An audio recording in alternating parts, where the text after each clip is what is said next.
You guys want to learn how to make a really nice YouTube thumbnail? Well, I'm going to show you. Let's get started.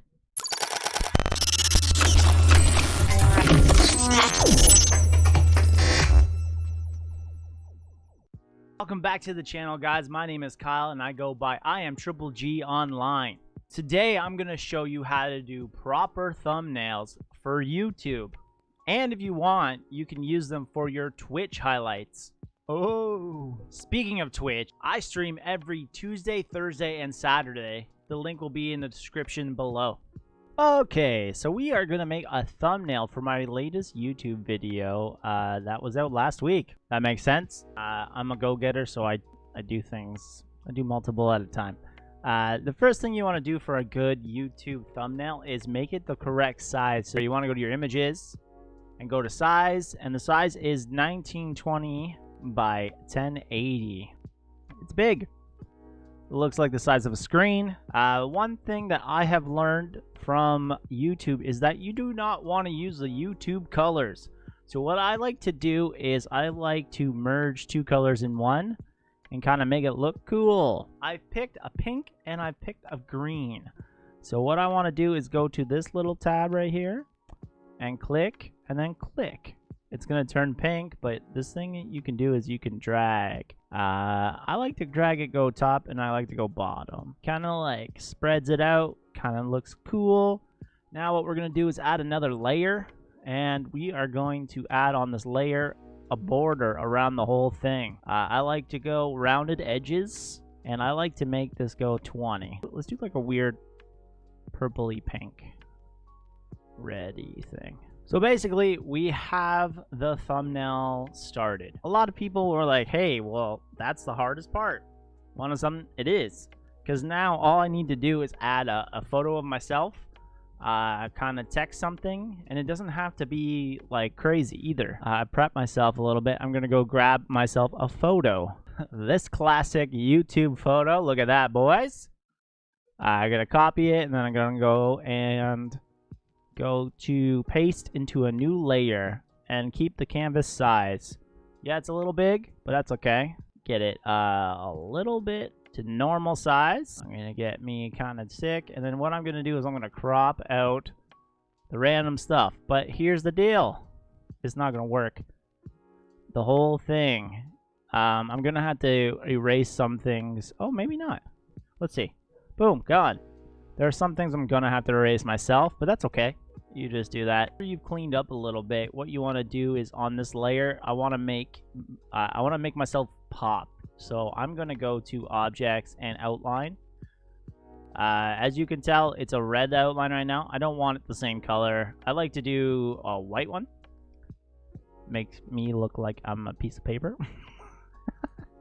And then I'm gonna put a little bit of a shadow on it, and then it kind of makes me have this little bit of a pop, you know what I mean? And what I can do afterwards is I can just change the layer order, and then it makes it look like I'm behind the border. So I do need to add another element because it wasn't just me talking in it. I was doing a tutorial on how to do a chat command in Stream Elements. So what I want to do is include the Stream Elements logo. So go to trusty Google and type in Stream Elements logo PNG. Reason why I picked PNG is because it's easily, the background is erased.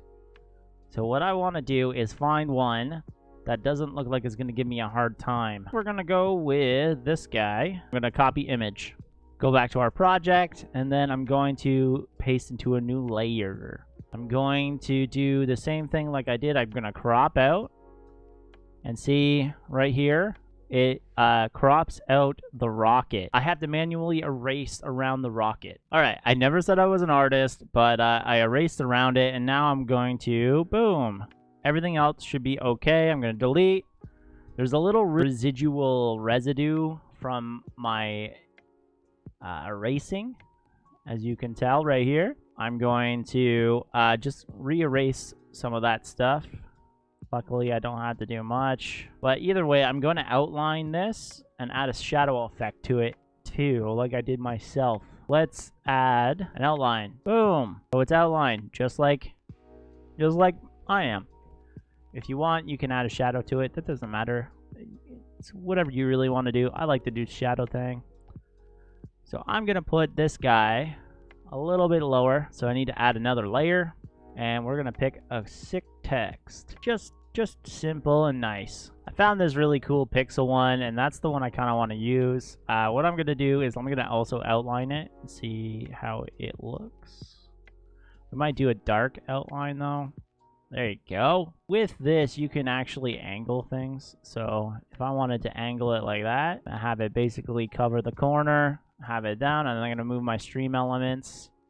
Guy right there. That's as simple as you need to make it, really. You don't need to make it any more difficult than that, guys.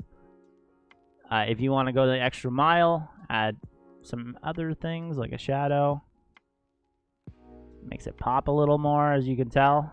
Boom. And that's how you do a proper YouTube thumbnail. It's very simple, and really, we have 1, 2, 3, 4, 5 layers, and that's it. At the end, when you're done, just make sure that you go to your top layer and you mix them down so that it's one.